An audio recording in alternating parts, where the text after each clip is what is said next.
Well, the end is in sight. Right now, lawmakers are busy working on legislation as the end of the session nears. Yeah, today is the first day after the scheduled end of the session, and there are still a number of bills being discussed at the Capitol. We're tracking the developments as they happen in Albany. Some lawmakers telling us they think tonight could be another long one, and they could possibly be back on Monday. Pension forfeiture legislation has passed both houses, but they're different versions. We're talking about the bill, two different versions. Other legislation has been agreed on, like legislation to combat the state's heroin problem.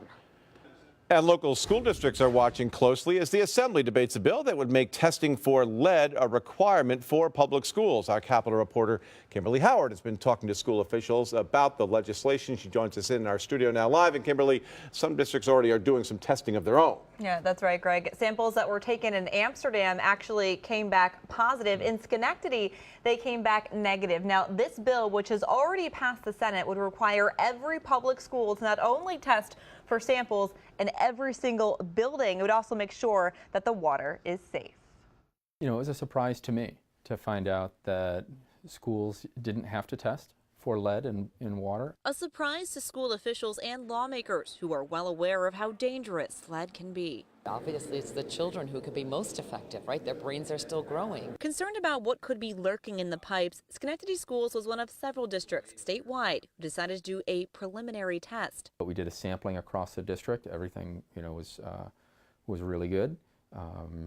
We don't take, great comfort in that because we know it's just preliminary. But a bill that's making its way through the Capitol during this late legislative session crunch would unlock state funding so all public school districts could do a complete test for lead. So this is not an unfunded mandate to the school districts. It would cost the state about $5,000 per building, roughly $15 to $25 million for all of New York. The problem with the tests? That does not tell you how the lead is getting into your water. And so then you're kind of doing some forensic work, tracing back through your plumbing, trying to find where that's happening, ripping out walls. The money to resolve a potential lead problem isn't guaranteed, but supporters of the measure say this has to be done. Certainly there's potential for cost to the state and state ed through the building aid formulas in paying for this work.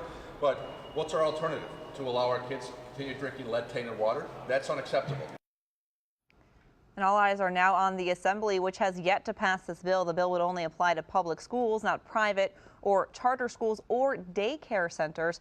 Although supporters of the measure say that would be the next step. Ann?